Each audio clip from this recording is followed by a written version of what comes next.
Nu per invitatus apud programma Stadionis Radioponicae Vaticanae, cui titulus est Anima Latina, cum reverendissimo Waldemaro Turek Latine locutus sum in undis, quamis apud alium canalem Polimeti partes nostri colloqui auditae sint, hic integrae confabulationes auscultantur. Eccas. Certe, quid invenisti ipse, magister?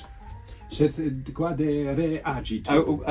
Quid putaste deacre locunturne etiam nunc sacerdotes Vaticani Latine? Paucissimi sunt sacerdotes in civitate Vaticana qui locuntur Latine. Forsitan multi frequentaverunt curricula et studia in variis nationibus.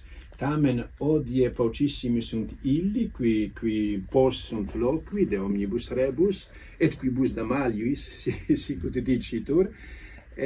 Forsitan non est plus nobis ista praxis, ista traditio, usque ad Concilium Vaticanum secundum fere omnes sacerdotes et ecclesiastici loquebantur Latine, postea transierunt multe mutationes, et odie etiam in seminariis sunt quedam curricula, tamen agitur non de facultate loquendi, sed de facultate exempli gratia legendi, pronuntiandi, et potissimum de intellegendi textus latinos et grecos, qui maximum constituunt usque ad nostrum tempus thesaurum, tum quod pertinet ad disciplinas theologicas, philosophicas, sed etiam ad disciplinas nostre etatis, quia si consideramus exempli gratia provinciam ecologicam vel provinciam communicationis socialis, multa sunt nobis vocabula, quae dicem habent in sermone greco verilis sermone latino. Et letor omnino de navitate nostra et de opera nostra in secretaria status, quia multa documenta parantur etiam odie in sermone latino, et postea publici iuris sunt apud acta apostolicae sedis, et sunt quodam modo utita dicam punctum considerationis et punctum meditationis de rebus, quae odie omnino maioris vel maximi sunt momenti.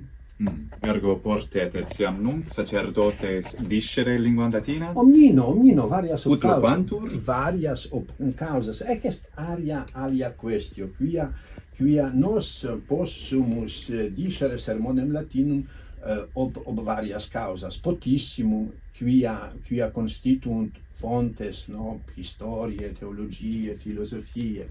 Odie nescio si sint in universo, in orbe professores magistri, qui apti sint ad istut opus, quia non est opus facile, odie loqui. Nescio si possum sinicet mihi, Certe! quedam etiam Redi, latine quid dicere, habes? quia omnino oblitus sum, Veniuc, monsignor. oblitus sum, Quid habes? tradere tibi volumen, cui Oh. titulus est breviloquia Francisci Pape, annis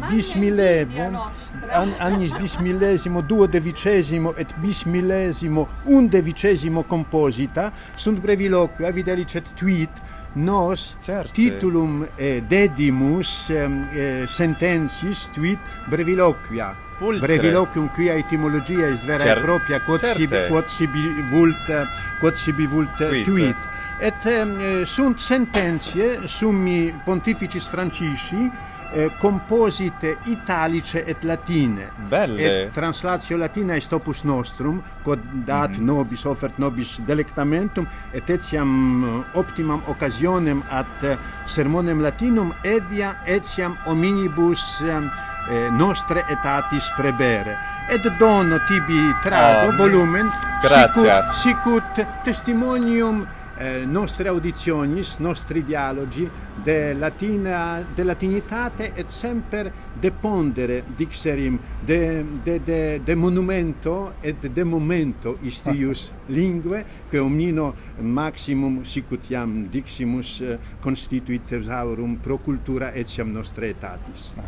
Mihi nunc est properandum. Propera. Gratias con maximas. Summas tibi et vobis omnibus singulis gratias. Gratias con maximas et etiam omnibus qui cultores sunt latinitatis in America. Tum septentrionali, tum meridionali. Certissime. Vale.